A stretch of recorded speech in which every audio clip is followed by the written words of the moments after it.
Hey there. You're listening to Record of Change with me, Prathap Nair, your host for this episode. Here at the podcast, we talk to people from around the world at different intervals to understand how the COVID 19 pandemic is shaping their lives. Today, we will hear from Alan Rocha from Bangalore, India. If you want to hear Alan's previous episode, please check season 3. In this episode, Alan talks about his close call with COVID, experiencing India's brutal second wave, and coexisting with the virus with the understanding that the pandemic will be an ongoing one for the foreseeable future. First of all, thank you so much for taking the time and coming again on the podcast to talk about your life and Bangalore and the pandemic. Thank you. Yeah, so what happened in the last 8 months? You have to give me your life update. The only thing would have changed for me during this pandemic is I changed jobs in between the lockdown. After my first lockdown, I changed homes. Right before my second lockdown, I had my breakup. Between my second lockdown, I changed my jobs. So yeah, quite a lot happened. Okay, let's unpack one by one. So you changed jobs. I read so much about how India's economy is not doing so great and how the job market is kind of saturated. Were you looking for a job actively, or how I did this wouldn't happen? say the job market is saturated. Probably in certain pockets, probably for hospitality and certain aspects in industries which have been hit really hard. For example, my industry, even for IT, if I look at it at a broader aspect, I think there are a lot of job openings out there because my company, the previous company itself was hiring quite extensively. And even this job as well has been, this company as well, where I'm working right now, is also extensively hiring a lot of people. So yes, I don't think job openings or offerings are like it's in shortage right now. There are a lot of companies looking in for talents. I think a lot of people are changing jobs in this time. Also, I think it's also considering the fact that they got frustrated working for a company and they got to know more of the frustration while they were doing work from home. Probably that's why. I don't know. Okay, that's good to know. Earlier this year, when the so-called second wave happened in India, there were quite disturbing scenes. We could see that people had no oxygen supply. Hospitals were running out of ICU beds. Were you in Bangalore? What was the situation like in Yeah, this Bangalore? time also during the second lockdown, I was in Bangalore. The thing was, I think the cases in Kerala, since I hail from Kerala, and I had gone home for Easter in the month of April's beginning. Cases are already on the rise in that particular state, and where I am staying and residing, which is Bangalore in Karnataka, the things were still under control. I think this time around, the second wave, which hit all of us in India, this time it has affected a lot of people within our inner circle. Earlier, you just used to hear people getting affected, say, friend of a friend or colleagues, someone. That's how someone distant who got either infected or passed away due to it. But this time around, I think a lot of people have examples of those who have gone through the whole COVID infection or have lost someone in the process within our close circles. So that has been a huge impact. Yes, was a really frightening 2 weeks where things really went out of hand. It was quite difficult at that point of time where we really did not know where things were going, and there was no sign of any easing of cases happening as well. So yes, second wave, I would say, really did have an impact on everybody. I don't think anybody can say that we did not really feel the brunt of it. That wouldn't be the case at this time around. I think first wave people had the notion that it really affects only the elderly people, and that was not the case in the second wave. And I think now everybody's woken up to the fact that the third wave will affect the kids more or less. So they're now gearing up for that, because I think now people have broken the notion that it just affects a certain sector of people. Yeah. You said many people in your close circle were affected. In my family, my grandma's brothers and one sister. Both of them passed away because of COVID. My friend Shubham, his brother-in-law passed away as well. Oh, Yeah, so that was quite saddening as well because he was actually recovering from it, and all of a sudden he had a stroke. So yeah, had little scary moments. I think even a friend of mine from Hyderabad, actually, he and his dad got infected around the same time, got admitted in the hospital together, and his dad passed away while he survived. And he says it was a very scary situation where you can see people just admitted to you on the next bed. One moment they are speaking to you, and the next moment they are gone. So they are bagged. So that was really scary for him. So that's why a lot of people in and around my close circles, I've got to know a lot of such cases. So it's been quite scary in the second round of wave that has happened. yeah. And what is the scene with vaccination, Alan? Did you get vaccines? Vaccination has been happening full fledged. I think we had certain hiccups when they launched the 18 to 40 age group of vaccinations. But thankfully, I think from the month of June, it's kind of regularized, and I think by June mid, the government took it up that they will give out, the central government would streamline the whole process. So vaccinations are being going on. I've done with my first dose of vaccination. My second dose is due in a week's time. And now I think it's mostly the agenda of getting people to get vaccinated. There are still people who are apprehensive about taking the vaccination because there are certain cases, one-off cases here and there, where people who are vaccinated still got infected, or people who are vaccinated got infected and did not make it.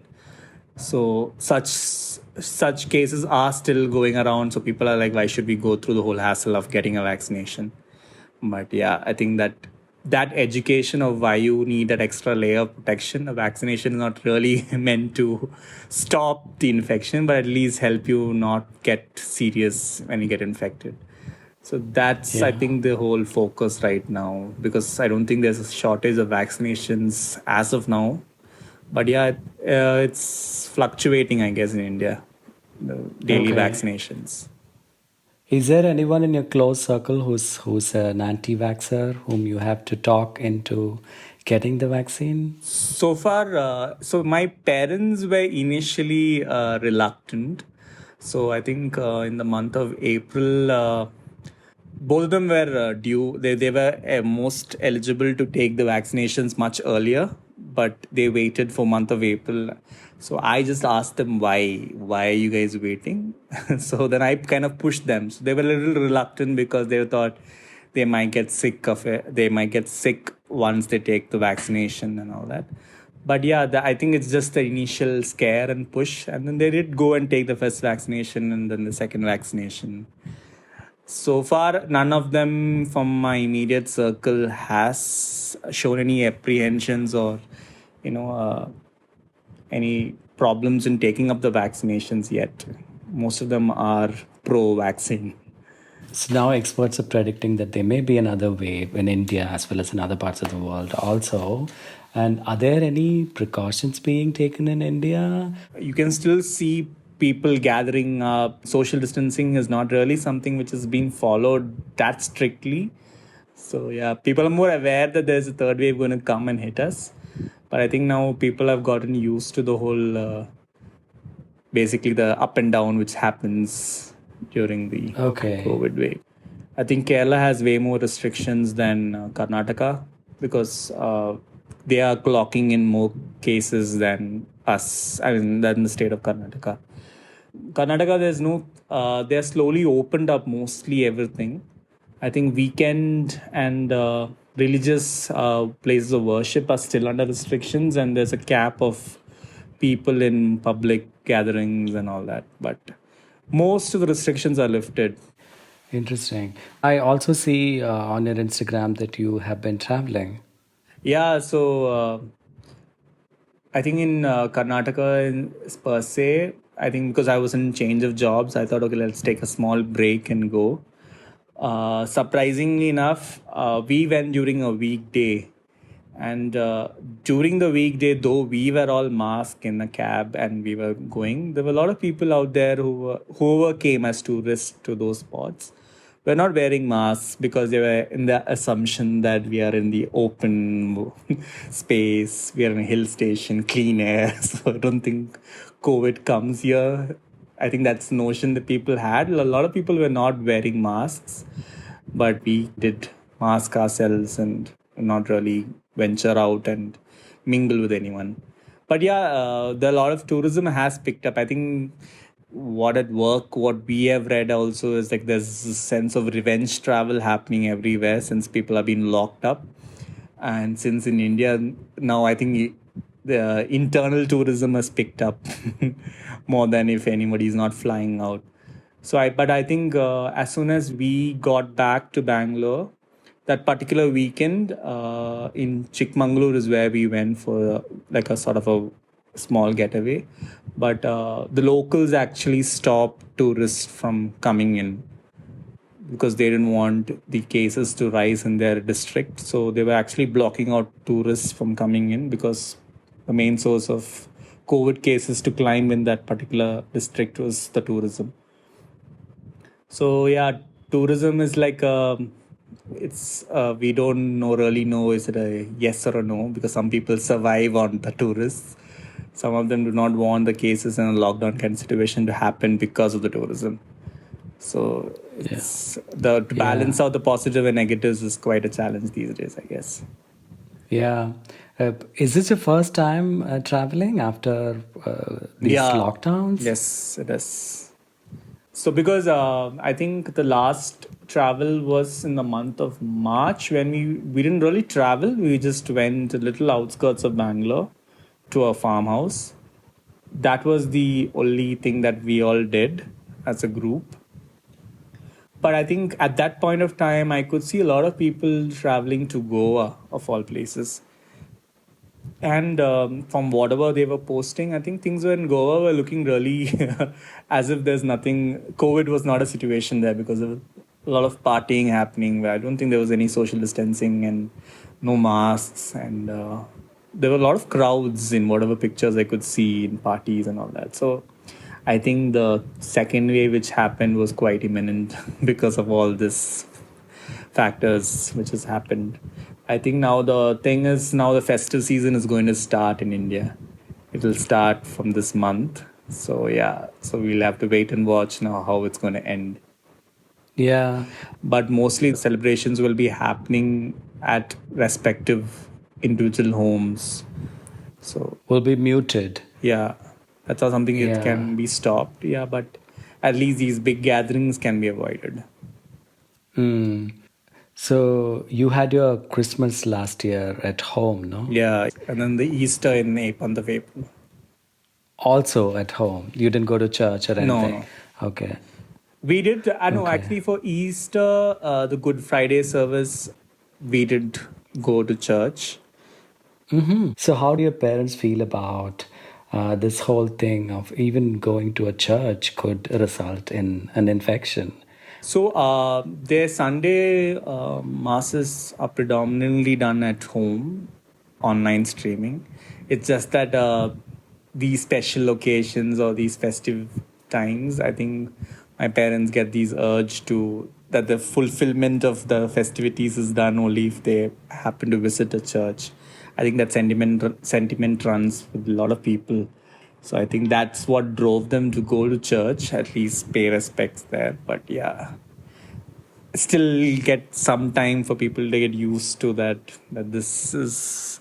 But I think their attitude right now is that this is not going anywhere because it's like year 2 of COVID. So I think they are trying to find ways in which they have to coexist with the virus probably. Yeah, I get it. Okay, so last year when we spoke, you told me about your relationship and you guys have opened it up and you're allowed to meet other people. Now you're telling me that you broke up? Because we couldn't meet that often. I think that led to the other party to kind of go and find that closeness with someone else in proximity. So that led to the breakup. So yeah. I think I had to do a lot with COVID. I think the lockdown kept us 8 months distance apart from us. So that played a big role in us opening up our relationship, which was very early into our relationship. And I think then the we couldn't meet each other that often because of the travel restrictions from state to state. Yeah. Oh, but something did interestingly happen for me. Once I had a date over and we spent the night. And the next day he went to his home. And I met my friends. That was supposedly Vishu and Ugadi, which is another festival here. And I met my friends. We cooked food, and I went to another friend's home. So I met all my friends circle that particular day after my date. And in the evening, I get a call from my date saying that, "Are you okay?" I was like, "Oh, yeah, I'm perfectly fine. Why do you ask?" So he's like, "I'm down with really high fever. And I just wanted to let you know that just be careful." So I was like, I was really shocked. I was not really worried about myself at that point of time. It's because I met all my friends, and I met and one of my friends had their parents visiting the city as well. So, so I did go into quarantine and I informed all of them. But thankfully, Wow. though he tested positive, he was not keeping well for 5 days, and I think he got himself tested. I got myself tested for during the 2 weeks of self quarantine that I imposed on myself. But thankfully, I came out as I was negative. So I really did play with Wow. fire, and I came all unscathed. Close call. Close call. When I initially got the news from this date of mine, the thing is, see, my job really entails me to go and visit a lot of clients. So the rate of exposure for me is really high. So I was in the assumption that probably it might have been that I was asymptomatic and I gave it to my date. It could have been the other way around too. So, but I got myself tested before he had gotten himself tested. So I came out negative in my first test. But I waited because I wanted to know whether his condition was COVID or something else altogether. But it happened to be COVID. But yeah, it was quite embarrassing. So you had your whole walk of shame It's after. definitely a walk of shame. I mean, how do you foresee such situation? Now we're living through a pandemic. This is going to be a normal thing from now on. Are you insisting on your dates to get tested before you guys meet? Is it possible? How accessible is it to get a home test kit so you could do that before you meet new people? No, I don't think the concept of in the home test has picked up in India. Now, the only notion of people getting tested is either because of the travel restrictions where they have to travel to one state or the other, they get tested themselves, or else if they show any symptoms and they feel like they need to get tested. Other than that, there is no rapid testing that is done within the community across India. I don't think so that happens. How is Toby and did Penny, did she have a litter? Oh, Last time we spoke, we... oh, the lot has changed. Toby is now with my parents. Ah, okay. So I think when my work picked up, Toby was kept since I'm a single parent. I don't live with anyone, and it's just me and him. And when my work picked up, I think he was at home alone for quite longer hours. I think that put him under a lot of stress, and he was barking it out a lot. And since a lot of my neighbors are working from home, it was a lot of inconvenience for them. So I think I too had to take a really bold step and decide to take Toby home because then it was going out of hand. I couldn't take care of him while I was not there, and it's a lot of. I think he was going under a lot of stress as well. And Penny did get uh, Litter? pregnant Okay. during that time. And I think since Penny is, though a home cat, I do let her out and she roams and comes back. But I think since females, they get a little protective and really picky of places and Toby is a little of a rough player with her. I think she didn't, one fine day, she did not come back. So I'm not sure what really happened with her because she's quite a friendly cat. I don't know if someone is taking care of her somewhere else, or I'm just going to go with that. I'm not going to digress into something bad. So yeah, and now I have someone else named Minu. I basically fostered that cat from a common friend.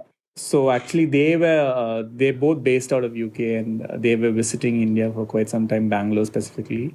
So I think one fine day, one morning, I woke up and he had posted a picture on Instagram stating that we're looking for someone to adopt Minu, the cat.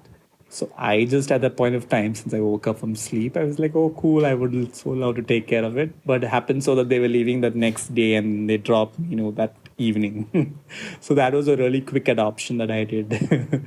Impulse buying to the craze. I mean, I wouldn't say buying, but impulsiveness to the max, I guess. Okay, so you're taking care of her, meaning they'll come back and take the cat from you. No, no, this is like an adopted situation right now. So they said first Okay, you so foster and you see if you can find some other family for him.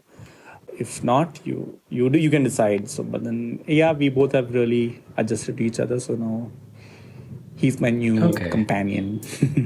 cool.